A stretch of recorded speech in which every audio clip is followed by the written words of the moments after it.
Hi everyone. இன்னைக்கு நம்ம கார்த்திக் ரேவதியில் நம்ம மகேஷை வந்து குத்திடுறாங்க. அதுக்கப்புறமா நம்ம ரேவதியும் கார்த்திக்கும் எப்படி நம்ம மகேஷை காப்பாற்றுறாங்க அண்ட் எதனால மகேஷுக்கு வந்து இந்த மாதிரி நிலைமை நடந்ததுன்றதை பார்க்கலாம். இந்த வீடியோ பிடிச்சிருந்தா லைக் பண்ணுங்கள் அண்ட் மறக்காமல் சப்ஸ்கிரைப் பண்ணிவிடுங்க. வாங்க வீடியோக்குள்ளே போகலாம்.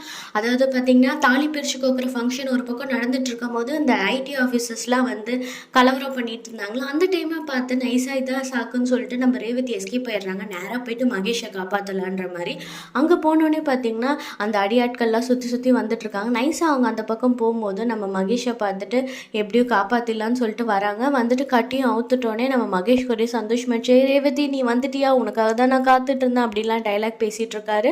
அதுக்கப்புறமா வந்து பார்த்திங்கன்னா சரி சத்தம் போடாதீங்க, வாங்க உங்களை நான் எப்படியும் தப்பிக்க விட்டுட்டு நான் வந்து மாயாக்காக்கிட்ட சேர்த்துடணும், அதுதான் எனக்கு சந்தோஷத்தை கொடுக்கும் அப்படின்ற மாதிரி சொன்னோன்னே இப்போ நம்ம அங்கெல்லாம் போகல ரேவதி, வா நம்ம நேராக போய் கல்யாணம் பண்ணிக்கலாம் அப்படின்ற மாதிரி நம்ம மகேஷ் சொல்கிறாரு.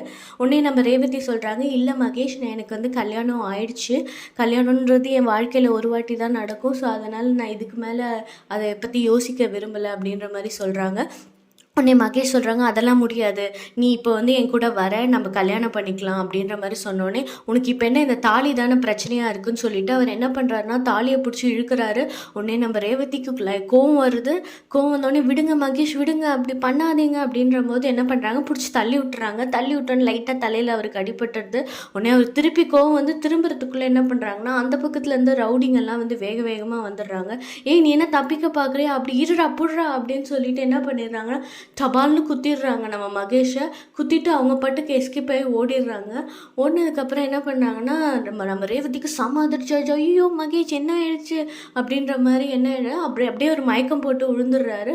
விழுந்தோடனே என்ன பண்ணிடுறாங்கன்னா நம்ம ரேவதி வந்து அந்த ஆயுதத்தால் குத்துன ஆயுதத்தை அவங்க வந்து கையால் பிடிச்சி தள்ளி எடுத்து விட்டுடுறாங்க. எடுத்து விட்டோடனே அவங்களுக்கு ரொம்ப அழுகழுகையாக வருது, என்ன பண்ணுறதுனே தெரிலன்னொடனே அதுக்கப்புறமா என்ன பண்ணுறாங்க, நம்ம ராஜாவுக்கு கால் பண்ணுறாங்க, நீ இப்போ வா உடனே வா, நான் சொல்கிற இடத்துக்கு வேறு எந்த பேச்சும் பேசாது அப்படின்ற மாதிரி சொல்லிடுறாங்க. உடனே நம்ம ராஜாவும் வந்து வந்துடுறாரு. வந்தோடனே அவருக்குமே அதிர்ச்சி ஆயிடுச்சு, என்ன மகேஷ் கத்தி குத்தோடு இருக்காரு அப்படின்ற மாதிரி. உடனே என்ன பண்ணுறாங்கன்னா நம்ம ரேவதியும் ராஜாவும் வந்து அவரை வந்து ஹாஸ்பிட்டலுக்கு ரொம்ப வேகமாக கூட்டிகிட்டு போகிறாங்க. கூட்டிகிட்டு போனோடனே இவங்களுக்கு ரொம்ப கவலையாயிடுது ஒரு பக்கம். அந்த பக்கம் என்ன காட்டுறாங்கன்னு பார்த்தீங்கன்னா நம்மளோட இவங்க இருக்காங்களே சாமு வந்து வராங்க.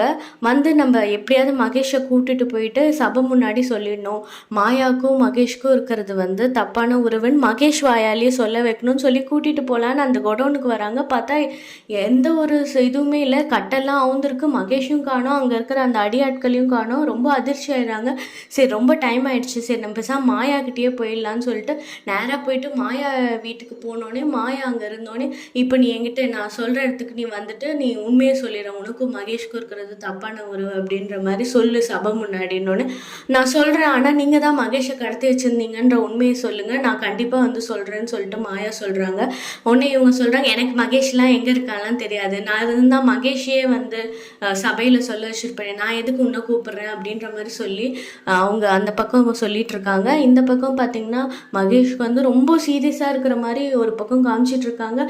இதுக்கப்புறமா வந்து பார்த்திங்கன்னா என்னென்னலாம் நடக்க போகுது, மகேஷ்க்கு வந்து உண்மையிலே வந்து ரொம்ப சீரியஸாகி அவருக்கு ஏதாவது ஆக போதா, இல்லைன்னா வந்து நம்ம சாமு மேலே வந்து நம்மளோட ரேவதி வந்து இன்னும் கோவம் அடைய போகிறாங்களா, என்ன ஏதுன்றதை நம்ம அப்கமிங் எபிசோட்ஸில் பார்க்கலாம்.